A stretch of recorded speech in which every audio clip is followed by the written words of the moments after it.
Mummy जी, आपका बेटा अगर ऑफिस में मेहनत करता है तो मैं भी दिन रात घर में मेहनत करती हूँ।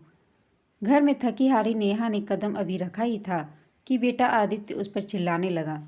मम्मी, आपको पता है कि मैं करेले की सब्जी नहीं खाता हूँ, फिर भी आपने मेरे लिए कुछ और नहीं बनाया। बहुत ज़ोर से भूख लगी है। घर में फ्रूट्स भी आप नहीं रखती। एक तो कॉलेज में आज प्रोफेसर ने पका दिया और फिर थके हारे आओ तो घर में कुछ मिलता ही नहीं। पीछे पीछे बेटी आशी भी कमरे से बाहर आ गई और उसने भी कहा, आज का दिन ही खराब है। एक तो क्लास टेस्ट अच्छा नहीं गया और आपने मेरे लिए सलाद भी काट कर नहीं रखा। आपको पता है ना कि मैं डाइटिंग पर हूँ। आपसे एक काम ढंग से नहीं होता। आदित्य ने आशी की बात का समर्थन किया। हाँ, पापा भी यही कहते हैं कि तुम्हारी मम्मी किसी काम की नहीं है, एक भी काम ढंग से नहीं करती। और रही सही कसर बच्चों की दादी ने पूरी कर दी। मेरा बेटा कभी गलत कह ही नहीं सकता। दो ही बच्चे हैं और उनकी भी ज़रूरतों का ख्याल नहीं रख पाती हो तुम। कितने दिनों से कह रही हूँ कि मेरे घुटनों में बहुत दर्द है, ऑर्थो तेल ला दो। मेरा चश्मा टूट गया है, उसे बनवा दो। लेकिन तेरी माँ को फुर्सत ही कहाँ है। सुबह बाजार गई थी और अब लौटी है। उड़ाओ पैसे। मेरा बेटा दिन रात मेहनत करे और तुम आराम से शॉपिंग करो। दादी की बात सुन आदित्य और आशी भी मुस्कुराने लगे। यह देख नेहा को बहुत गुस्सा आया, लेकिन कुछ नहीं बोली। वो वैसे ही बहुत थकी थी और उन सबको बोलकर या डांटकर अपने आप को और थकाना नहीं चाहती थी। किचन में जाकर पानी पिया और उसने अपने हैंडबैग से सासू जी का चश्मा निकाला और उनको दे दिया। शॉपिंग बैग से ऑर्थो तेल निकाल कर उनके सामने रख दिया। फ्रूट्स निकाल और धोकर फ्रूट बास्केट में बेटी के लिए सलाद बना काट कर उसे दे दिया और फिर कमरे में चली गई। जरा सा कुछ कहो नहीं कि तुम्हारी मम्मी मुंह फुला लेती है। मेरा सामान लाकर कोई एहसान नहीं किया। मेरे बेटे की कमाई से ही लाई हो और यही सब पहले कर देती तो हम भी गुस्सा नहीं करते। फालतू में हम सबका दिमाग खराब कर दिया। देवकी जी अपनी झेप मिटाने के लिए भी नेहा को ही दोष दे रही थीं। अभी तक आप समझ ही गए होंगे कि नेहा की क्या स्थिति है अपने ही घर में। शायद एक पंचिंग बैग की, जो आता मुक्का मारकर चला जाता। अरे अभी आप पति जी सुनील से तो मिले ही नहीं। जब घर के बाकी सदस्यों का यह व्यवहार था तो उनसे कुछ अलग की उम्मीद बिल्कुल भी मत करिएगा। शाम को घर आते ही देवकी जी ने दिन का सारा ब्यौरा बेटे को सुना दिया कि नेहा की वजह से आदित्य और राशि भूखे रह गए और बाजार से लेट आई तो वो भी दवा समय से नहीं खा पाई। सुनील का मूड ऑफिस में बॉस की डांट के कारण वैसे ही बहुत ख़राब था और घर पर नेहा की शिकायत। उसका भी सारा गुस्सा नेहा पर फूट पड़ा। यार, तुम करती क्या हो घर में? मैं ऑफिस में बॉस की डांट सुनूं और घर आकर तुम्हारी कामचोरी की शिकायतें सुनूं। किसी काम की नहीं हो तुम। मेरा घर अगर तुमसे नहीं संभाला जा रहा है तो साफ साफ कह दो, मैं नौकर रख लेता हूँ। कम से कम इस रोज़ रोज़ की शिकायतों से बच जाऊँगा। नेहा, जिसने अपनी 20 साल की शादी में सिर्फ पति, बच्चे और सासू जी और उनके रिश्तेदारों को खुश करने में बिता दिया, आज यह सुनकर उसकी भी सहने की शक्ति पूरी तरह से खत्म हो गई। वह सोचने लगी कि क्या पति भी मेरे साथ नहीं है। वह लेकिन कुछ बोल नहीं पाई और मन ही मन एक फैसला कर लिया। उसने 2-4 जगह फ़ोन किया और रात का काम खत्म किया और सोने चली गई। सुबह नेहा के घर से एक बार फिर आदित्य, आशी, सुनील और देवकी जी के चिल्लाने की आवाज़ सुनाई दे रही थी। मम्मी, मेरा दूध ब्रेड कहाँ है? मुझे आज ओट्स चाहिए। बहू, मेरे लिए आज उपमा बना देना। नेहा, मेरा टिफ़िन और नाश्ता कहाँ है? नेहा किचन से बाहर निकल कर आई। आप सभी को क्या, कैसे और कितना खाना है, इसे बता दीजिए। किचन से एक औरत बाहर आई। ये बबीता है। आज से आप सभी की ज़रूरतों का यही ख्याल रखेगी। ये क्या मजाक है नेहा? सुनील ने गुस्से से बोला। हमारे घर में आज तक कोई कामवाली नहीं रखी गई।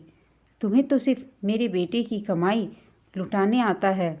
यह घर का काम करेगी तो तुम क्या करोगी? देवकी जी भी तल्खी से बोली। मम्मी जी, मैं वही करूँगी जो 20 सालों से आप लोगों की नज़र में करती आई हूँ, आराम। और सुनील, आपने ही कल कहा था ना कि अगर मुझसे आपका घर नहीं संभल रहा है तो साफ साफ कह दूँ, तो आप नौकर रख लेंगे। तो आज मैं आपको और घर के बाकी लोगों को साफ साफ कह रही हूँ कि अब मुझसे आपका यह घर नहीं संभाला जाएगा। आप सभी को तकलीफ ना हो इसलिए बबीता को काम पर रख लिया। अब आपको जो चाहिए, जितना चाहिए, सब बबीता को बता दीजिए। नेहा यह कह क्या नाटक शुरू कर दिया है तुमने? नेहा की बात से बौखलाया सुनील गुस्से से बोला। नाटक? यह नाटक नहीं है। नाटक तो आज तक आप सभी मेरे साथ करते आए हैं। आप पति बनने का, सासू जी माँ बनने का, और आदित्य आशी अब उन्हें क्या कहे। आज तक जिस घर को अपना समझकर संभालती आई, मुझे कल पता चला कि वो घर तो मेरा है ही नहीं। मेरी औकात इस घर में एक नौकर की है, या फिर शायद उससे भी बुरी। सुबह से लेकर रात तक सिर्फ और सिर्फ आप लोगों के बारे में ही सोचते रहती हूँ। आप लोगों का ही ख्याल रखती हूँ, चिंता करती हूँ, लेकिन कभी बदले में मीठे दो बोल नहीं मिलते। सासू माँ को देखकर, मम्मी जी, मैं बाजार, घर की, आपकी, बच्चों की और आपके बेटे की ज़रूरतों का सामान लेने गई थी। आपके बेटे की कमाई से अपने लिए कुछ नहीं लेने गई थी। थकी हारी धूप में आई, किसी ने एक गिलास पानी भी नहीं पूछा। उल्टा शिकायतों का बैग लेकर सब शुरू हो गए मुझ पर चिल्लाना। लेकिन किसी ने भी ये नहीं सोचा कि धूप से आई है, एक गिलास पानी तो दे दो। आदित्य के कॉलेज में कुछ गलत हुआ तो उसका गुस्सा मेरे ऊपर निकाल दिया। आशी का पेपर खराब हुआ तो उसने भी अपना गुस्सा मुझ पर निकाल दिया। सुनील को बॉस से डांट पड़ी तो उसका फ्रस्ट्रेशन मुझ पर निकाल दिया। और मम्मी जी, इन्हें पता नहीं मुझसे कौन से जन्म की खुन्नस है। कभी भी आज तक प्यार के दो मीठे बोल नहीं बोले इन्होंने मेरे साथ। आप सभी ने मुझे पंचिंग बैग समझ लिया है, जिसका जैसे मन होता है, जो आता है मुझे सुना देता है, जिसका मन करता है और अपनी भड़ास और चिड़चिड़ापन निकाल कर मेरे ऊपर चला जाता है। हर बात में मुझे झिड़क दिया जाता है। कभी भी आप लोगों ने मुझसे पूछा कि तुम्हें क्या कोई तकलीफ़ है, तुम्हारी कोई चाहत है? इसमें आप लोगों की कोई गलती नहीं, क्योंकि हम औरतों को अपनी इज्जत करवानी ही नहीं आती। मम्मी जी, अगर आपका बेटा ऑफिस में मेहनत करता है तो मैं भी दिन रात घर में काम करती हूँ। मैं भी घर में बैठी नहीं रहती। आपका बेटा सुबह 9 से 5 तक नौकरी करता है, जिसमें संडे के अलावा और भी छुट्टी मिलती है। लेकिन मैं तो हर दिन 24 घंटा, और वो भी बिना छुट्टी के लिए, आपके बेटे का घर संभालती हूँ।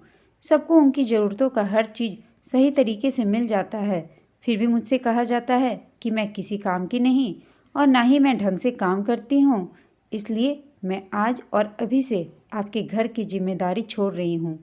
अपने कमरे में जाते हुए नेहा पलटकर बोलती है, सुनील, औरत सारी जिंदगी अपने वजूद को भुलाकर मकान को घर बनाने में लगा देती है, और बदले में सिर्फ यही चाह रखती है कि घर के बाकी सदस्य भी उसे सम्मान दे, उसे इज्जत दे, उससे प्यार के दो बोल बोले। लेकिन अफसोस, मैं पूरे घर की ज़रूरतों का ख्याल रखती हूँ, लेकिन तुम सब मिलकर भी अकेले मेरा ख्याल नहीं रख सकते हो। सभी की आंखें शर्म से झुक गई थीं, और सच ही तो कहा था नेहा ने। सभी ने जाने अनजाने उसे पंचिंग बैग ही समझ लिया था, जिसे जब मन होता था उस पर ऑर्डर कर चला देता था, उस पर हुक्म चला देता था, अपना गुस्सा भी निकाल देता था, और बदले में यह भी चाहता था कि वह घर का सारा काम करे।